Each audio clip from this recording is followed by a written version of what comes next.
Wheel of Genre, the show for readers who suspect that their English teacher might actually be the killer. Each month we spin the wheel and land on a different genre. Spies, mysteries, horror, romance, SF, it's all on the shelf. And right now we are reading mystery novels. Oh, that's right, Zach. The Murder of Roger Ackroyd by Agatha Christie, The Maltese Falcon by Dashiell Hammett, Farewell, My Lovely by Raymond Chandler, Vengeance is Mine by Mickey Spillane, and finally, A Murder of Quality by John le Carré. I'm Zach, and this week I am really interested in trying to piece together, I guess, the history of the murder mystery. It feels like we have competing visions from across the pond once you get past the kind of golden age detective. Competing visions or dangerous visions. I'm Bob. I'm interested in, this is the third book we've read by David Cornwell. I love his writing. John le I'm Carré. really that's not his real name. What? Yeah. His real name is David. Okay, sorry. John le Carré. Let's keep this in. This is good. This is juicy.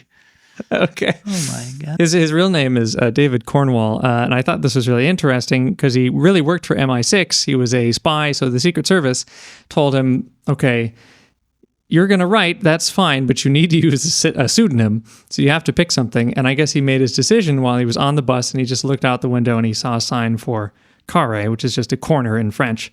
So if you ever go to Carrefour, it just means intersection, 4 corners. So yeah, David Cornwell. That's really interesting because I was kind of pondering the Frenchness of his name.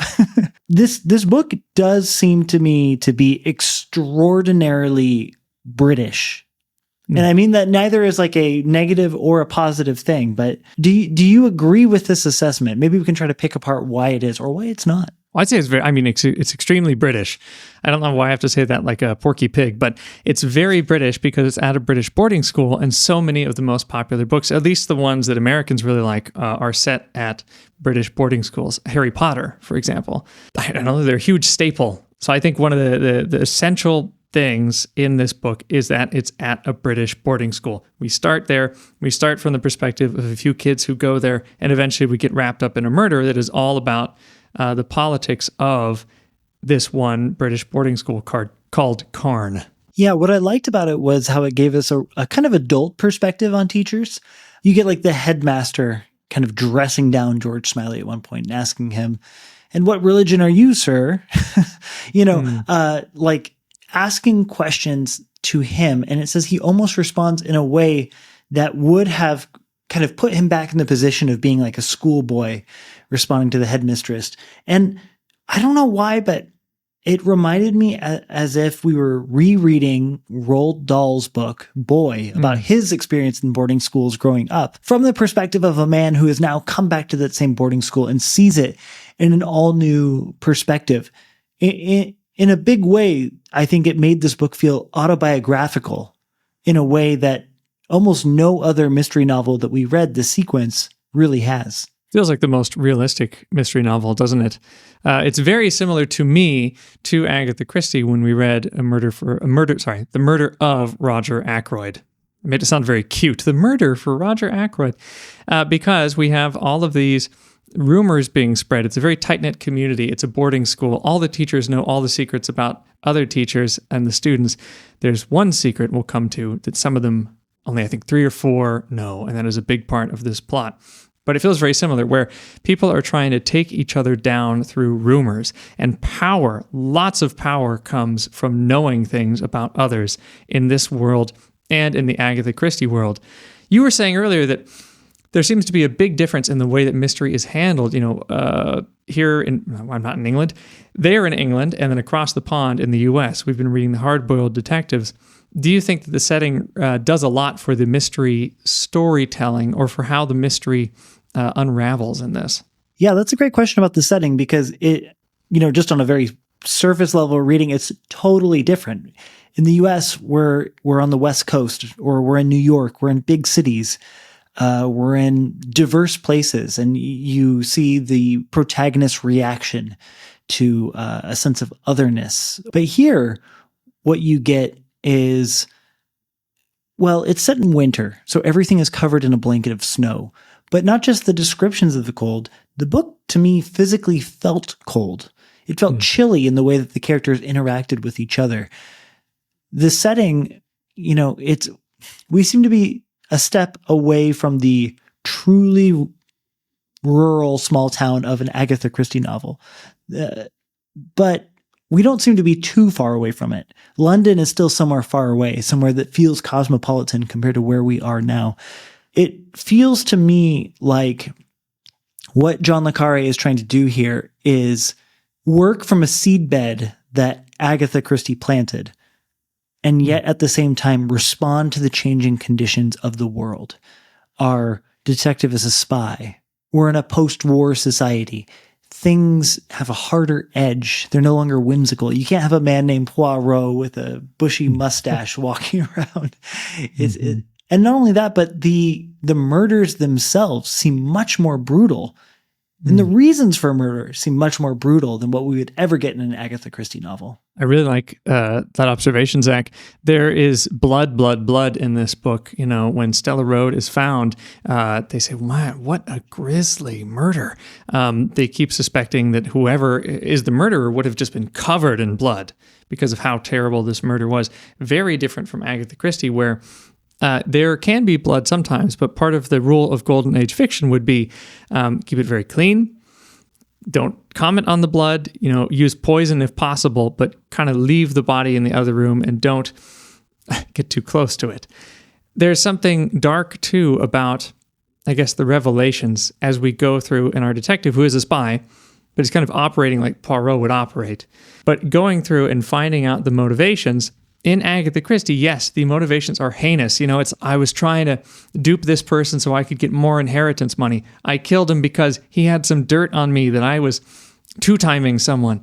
But they never explain their psychology too much, or these characters don't explain the psychology. Here we get in very dark places where we have our two villains, and spoilers, we're going to come to spoilers very soon, but now, actually, two villains, Terence Fielding and Stella Road, and Stella Road happens also to be the victim. It's a whodunit, her body is she's the murder victim, but she and Terence Fielding are the big bad people in this. And Smiley tells us they are the kinds of people who they're completely empty inside, and to be able to feel things. He compares them to someone who has no feeling, so they go out into the snow to freeze, to be able to feel anything and to feel their place in the world. So these two people do the same things, and they use it through mastery over others, lying, abusing people. Stella Road, who is the victim again, but she gets close to people just so she can hear their secrets and then do whatever she wants with them and ruin their lives. So it's a very dark murder mystery compared to what we've read. It's the only murder mystery where I finished the book thinking, maybe the victim deserved it. Yeah, that's true. And I mean, I don't think the book definitively ends on that, but I do think that the book definitely goes out of its way to paint the victim as someone who tries to inflict pain and suffering on others for their own amusement. I mean, the most classic way to characterize a villain, or maybe I should say the most cliche way to characterize a villain in a film, would be for them to kick a dog. Well, she beats the dog bloody at one point. Yeah. Right. It's immediately, Yeah. I mean, I don't know where we are left as readers, but to dislike her and root is the wrong word, but maybe be understanding of her downfall at the hands of people who she has inflicted pain upon. And I think that part of this moral ambiguity is really what makes John le Carré as a writer so good. I mean, not just in this novel, but in all of his novels, there's always an underlying moral ambiguity. Yeah, he just writes smash hit after smash hit. There is an ambiguity here. Stella Road, I think, is very interesting. Even her father says, "Oh my God, she's bad news. She's bad news." And her husband comes and talks to George Smiley and says, "Look, when I went to propose, her father said, 'Do not do this. She's evil.' Then we got married, and then just thing after thing, terrible thing happened." It's very interesting, and it reminds me of, again, a different Agatha Christie book, but Murder on the Orient Express, where everyone hates this person and they all have a reason that they might kill her. It's funny because Fielding, who is kind of the mastermind behind all of this string of murders, because it's not just Stella, we have more, we have Tim Perkins later, he is in the shadows and only a few people actually know what he's done. Whereas Stella, everyone knows that she does a lot for the refugees. They keep saying that, and no one really knows what that means. She does a lot for the refugees, but then everyone else says, oh yeah, she ruined me, or she ruined this person. So different parties in this book have different opinions about these two bad guys. And so everyone, at least like 5 or 6 people, would really like revenge on Stella, or to stop her, or to make, just, they're being tortured by her and they want it to stop, including Fielding. But it's funny because it's ambiguous throughout. The whole town can't decide if she's evil or if she's good. What do you think about the relationship, though, when you have, like you said, this is the first book you've read where you said, oh, I think that victim really deserved their murder. What do you think about this kind of clever interplay between two bad guys, Terence Fielding and Stella Rhode? How did that feel as a reader? Well, I mean, I hate to villainize myself, but like I said, especially during the Agatha Christie episode, I'm just along for the ride. I'm not terribly interested in trying to precede the detective in solving the crime. I'm much more someone who buckles into the roller coaster, But that being said, I did feel like, the different characterizations of people, I think we've read enough detective novels at this point to kind of look at how the author is portraying people and kind of get a sense of who they are and whether or not they're the killer. One thing I notice about all of these novels really is that when you have a character who's really, truly mean up front, like really snotty to the detective, I feel like it's almost guaranteed that they are not the killer. It's always the people who are kind of loosely icky. You know what I mean? Loosely icky, yeah. Yeah. So for me, that kind of ruled out the husband from the get-go. But what I liked about this was that I didn't necessarily feel like Smiley, our detective, was helping the reader through it all. There didn't really seem to be any kind of attempt to catch the reader up with what he was thinking at any given point. Even at the end of the denouement, didn't really feel like Smiley laying down the cards at the table. But I was really interested in what the book described him as, which was, it said he has the cunning of Satan, but the conscience of a virgin. Did you feel like that held up? Was that an accurate description? I love that. I thought that was great. There's reasons for that too, and I want to come back to those. But that final scene you just talked about, the denouement, where it feels like he's not talking to us at all, and he's not really. George Smiley invites Terence Fielding and the woman who runs The Voice, Elisa Brenley. They all go to dinner. It's a 3-person dinner. He's just telling Fielding that he knows everything. So it's a one, like, mano y mano denouement, and the reader is kind of figuring it out, mostly knows what has gone on at this point. But it's really just for him to tell Fielding, like, look, the jig is up. You're done for. But the weird thing is, Fielding is the brother of George Smiley's old, I guess not battalion, their small group of spies. They were all together. And so it's like he's repressed this idea of Fielding being the killer. He's always known that Fielding has been a bad guy because his brother told Smiley about it, about what happened in the past. It's weird at the end where he just tells him, look, I know everything. And while he's being captured, he says, Smiley, make them stop, make them stop, make them stop. And Smiley didn't even call them in. It just happened to be that they figured out when they're going to come in, drag him out. It feels like he can't admit that Fielding is the bad guy, even though he tells us he's a liar, and he tells us bit by bit what he's done in the past. I think it's very interesting how he works as a detective, because his old group would say that, yes, he is the cunning of Satan and the conscience of a virgin, but it's because he never found that what he had to do really worked with what he wanted to do. So it says, through his work, he never managed to reconcile the means to the end. And he always, regretted what he had to do. But he was still, they called him in his group the strongest and the most dangerous, even though he just is a regular looking dude. He does not look impressive at all, but he's the strongest and the most dangerous. It has to be a kind of mental strength, right? It's not physical.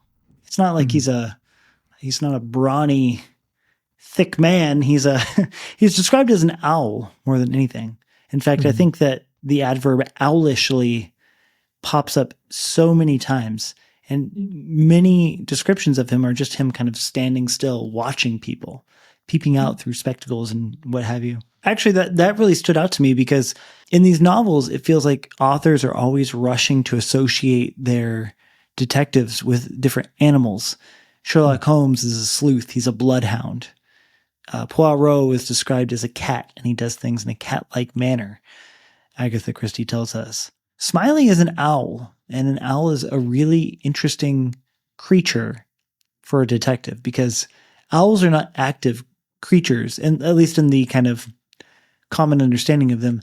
They're creatures that hang out by themselves alone at night and watch things and have a kind of ghostly, otherworldly appearance to them. He's a watcher.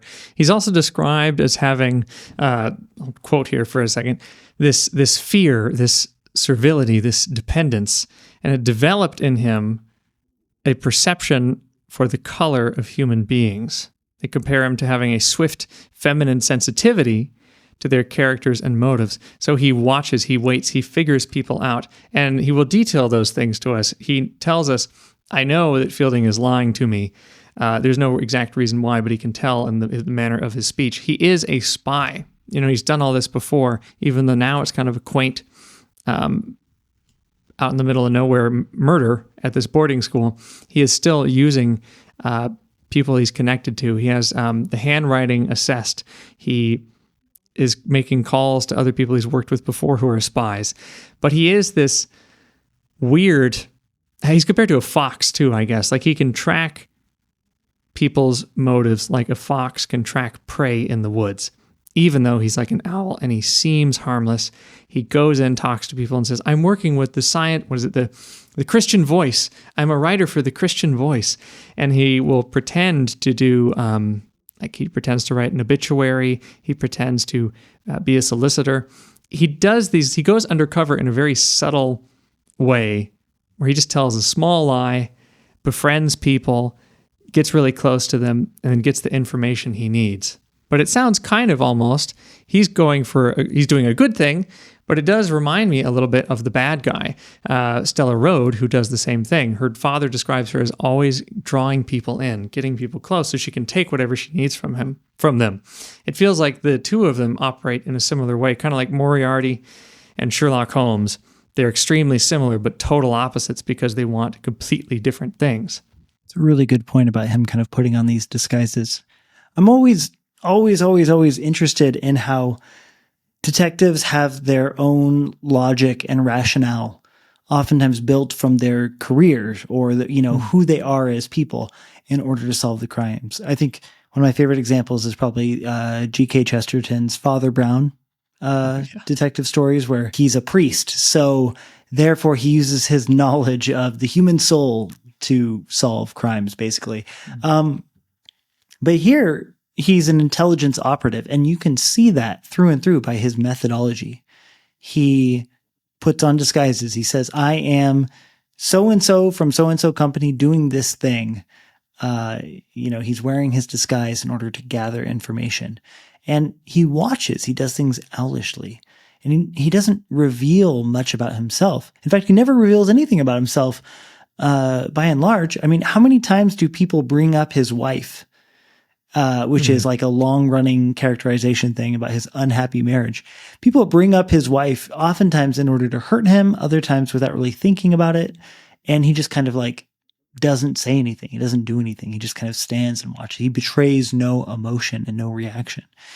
I think that spycraft is like the quintessential characteristic of George Smiley. And it's interesting to see it applied to the detective form. It's interesting to see how all of the characters are kind of participating in this spycraft too. George Smiley is the detective coming in and solving things, but we've seen how everyone's lying to each other. And while it is very much like a mystery, it does have a spy flavor. And we've seen, I think if we can contrast two characters, there's Shane, who is this older woman who is much like Stella Rhode, who collects information on people. She collects the dirt and then she can dish it out. However, Stella Road is she's very clandestine. Like she keeps it all inside and she just uses it and just tells that one person, look, I basically have blackmail on you. You're going to do whatever I want. And that's basically just torturing them in different social ways.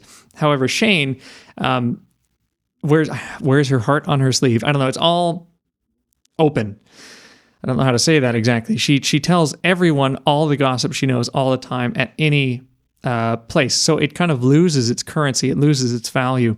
That's kind of a spy issue there where we have someone who is an ineffective spy who just loves the gossip. And then we have someone who's very effective and nefarious who uses information for very direct purposes. I think everyone is kind of a spy in this book. Don't trust anyone. Well, yeah, the victim is very like KGB coded, like Eastern Germany, like it felt like we were uncovering, because we don't know that she's like this from the beginning. Right. One of the things about Agatha Christie novels that I always kind of enjoy is that it seems like it's a perfect place, a beautiful English countryside.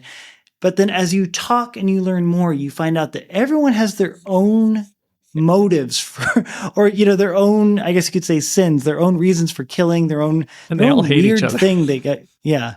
They're all nuts. But actually it doesn't quite work like that in this novel. You don't go around learning about how everyone's weird. You actually go around learning that the victim is a psychopath and a blackmailer. Mm-hmm. And I think that aspect is also kind of a mimicry of the spycraft process of figuring out who the mole is.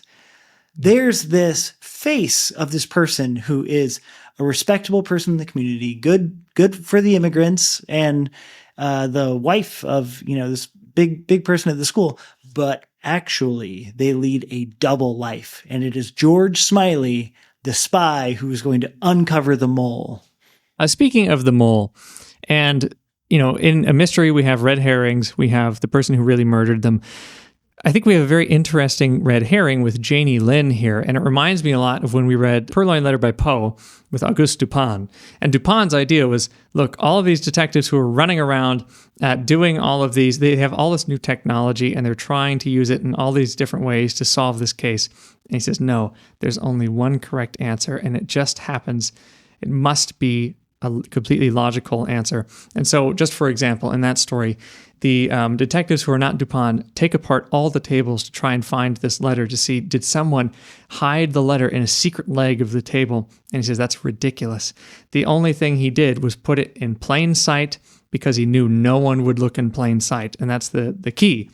So to be the best detective there is to be one step ahead of the culprit and to always be one chess piece ahead. It's a game. Here, I think there's something, and it's kind of saying, look, you think you have all this technology, you think you're doing police work right, but it's wrong. And it reminds me of this story because the police chief decides and tells Inspector Rigby, we're going to take Janie Lynn in. We're pretty sure it's her. We even have a confession from her. But her confession is just madness. It's like, I saw the devil flying through the air. He had silver wings. I told him, don't be the devil. And then it was a woman. And I said, I cannot abide no devils. And they say, okay, that's a good confession for us. It's ridiculous. But in this small provincial town, maybe people are willing to believe in the supernatural, and she's not supernatural, but anything that sounds totally outside the norm that could sound dangerous, instead of thinking, okay, are there secrets we don't know about? Is there a chess game going on? Or are any of us truly liars, I guess? Or is it easier to say, no, that kind of thing that attaches itself to the supernatural, who we don't really consider a person, she must be the murderer, and they just conclude that way. Did you notice that? What's going on with Janie Lynn? Her presence in the story is a really interesting commentary, I think, on others in society and the ostracization of others. I am, however, a little less prepared to pick that apart because I was just so taken with what her presence in the story did aesthetically, in the sense of, they're looking for clues from her ravings that make no sense, but they make a kind of poetic sense. It's like trying to decipher like experimental poetry or decode a coded message, for example, spycraft. Anyways, but her presence in the story has a distinctly gothic and For sure. horror-tinged presence. When they go to that church, that rundown church that's no longer taken care of, and she's in the pews and there's all these dead animals around the cross. My God, it had such a strong effect on the story, on the atmosphere of the story. It felt like, I mean, True Detective. I don't want to, I'd hate to draw too much of a line between this and True Detective, but it felt like we're plucking the same strings here. What do you think? Because I was thinking that too. It's very gothic. They go into the church that she lives in, all the dead animals, all the dead flowers, well, just dead stuff everywhere. And it's very different from Fielding, who is clean. He's one of the, what do they call him? A senior master. He's not the headmaster, but he's up there. And he always, he altered his robes to always have a small enough hole to put fresh flowers in. Smiley doesn't tell us any, like, how he feels about it or not. But it's just weird that he's like that. He's going against the rules already. And he thinks he's really hot stuff, And the first interaction we see with him is basically he's telling Smiley about how hot stuff he is by saying how pointless Karn is and how pointless his teaching is. It's like he's kind of above everything while also, it's like giving himself backhanded compliments, I guess. But he is clean, he is the top of society, and he is the one making all of these things happen. Similarly with Stella, she is doing all of these nice things, but she is also making all of these terrible things happen. What do you think of Fielding as also, not exactly like a spy, but doing things secretly, and some people have the intel on him, and some people don't? Whereas with Janie, people think they have intel on her and they can jump to conclusions, but really it's all Fielding behind everything. Yeah. Well, I think that if you look at their relative positions in society, I think it makes sense. I think that Le Carré is trying, to say something about the nature of institution men, I guess you could say. People who are in institutions, and the institution has a respectable name, and yet those people are maybe like that. Maybe there's something a little bit sour or rotten even underneath the floral and colorful image of themselves that they present. Maybe they have a past. Maybe they're driven out of somewhere. Maybe they're a murderer. Yeah, what do you think about it? I think he's very interesting. Again, the conclusion is, he's vacuous. He is so empty and he needs to feel something about himself. And we feel that throughout all of his conversations. He is the kind of person that tells you everything about himself. And like all of his ideas are grand. All of his gestures are grand. And there's a great line where Smiley says, I felt like I was in a performance and he was the only actor, and I didn't know whether I was supposed to participate in the performance or not. But then I realized the floodlights were so bright in his eyes, he didn't even notice if I was there. So he is living in his own world, and he seems to, like, he is shocked. He is shocked at the end when the police come and get him. He's already done something terrible before. He's molested we don't know how old, I guess, but he's molested a boy at one of the schools. And he got away with it. And they said, we'll keep it under the rug. You come and work at our school. Now he's molested another boy, killed a woman, killed a boy, framed a man. It just keeps going. And he's shocked at the end. Like, I can't believe they're taking me away. They're going to hang me. They'll hang me. Please help me, George Smiley. He is a shocking villain. He thinks he is so far above everyone and that nothing is ever going to come and get him. Nothing will ever beat him. I think he's very interesting. And it's like The Death of Roger Ackroyd, where the narrator is kind of surprised that he's caught. However, he totally admits at the end, yeah, okay, you've caught me. I'll admit it. I will die peacefully now. But Fielding has so much power.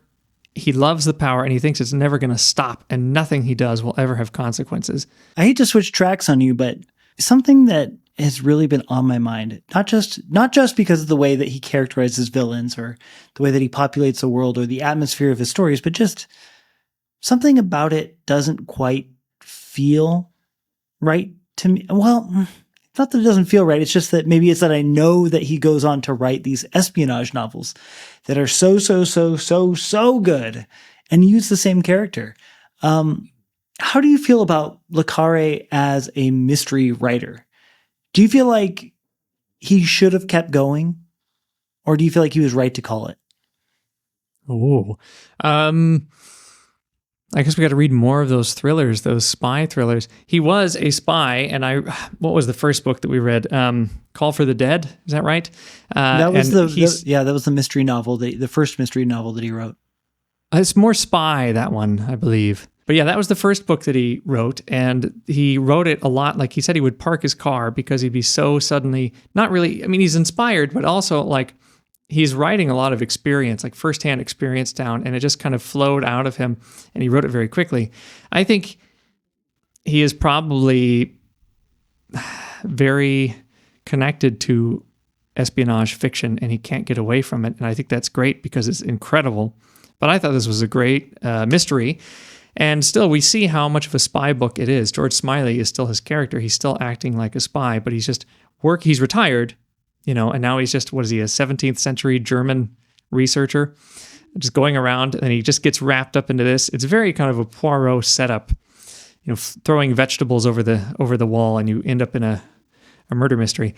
But it is written, I think, expertly, and we have all of these little hints throughout that can keep the audience very, we can participate really well, because we know from the beginning that while some people suspect that Janie was the murderer, the police have said, no, it had to be someone really tall. And he keeps referring to Fielding as a giant, even though he wears flowers in his lapel, and he seems very gentle, and he seems very effete and like obsessed with culture. He is actually really, really, really tall. So we have all of these hints, though it must be someone like him. We also have great interrelated motivations that are very small. It's not huge stakes like Two Countries Going to War or a Cold War story. It's this boy, Tim Perkins, was going to fail because he is not, well, he just scored very low. But his motivation is to cheat and be able to graduate. There are other professors who are kind of willing to help him.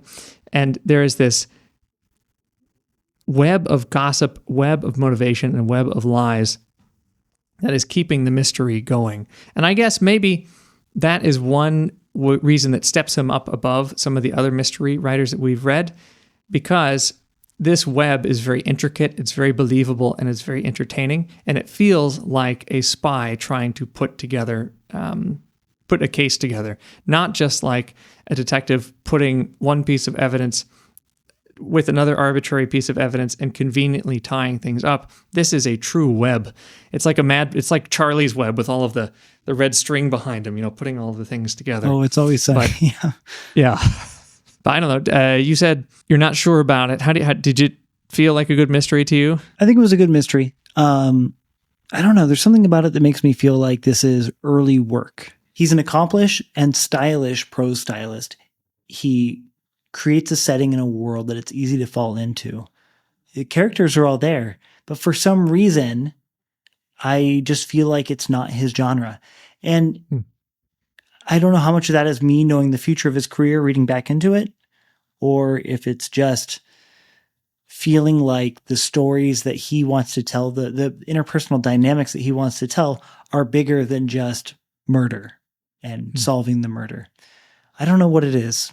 Well, he says he's not very proud of the first two works. We've read Call for the Dead, loved that. I love Murder of Quality, but I guess the true Le Carré, David Cornwell, comes out through The Spy Who Came In From the Cold, which we read and thought was just a masterpiece. Yeah. Well, we're moving on to spy novels next. And thank God, because we get to hop right back to John le Carré's spy work. I can't wait. All right. Talk to you later, Bob. Talk to you later, Zach.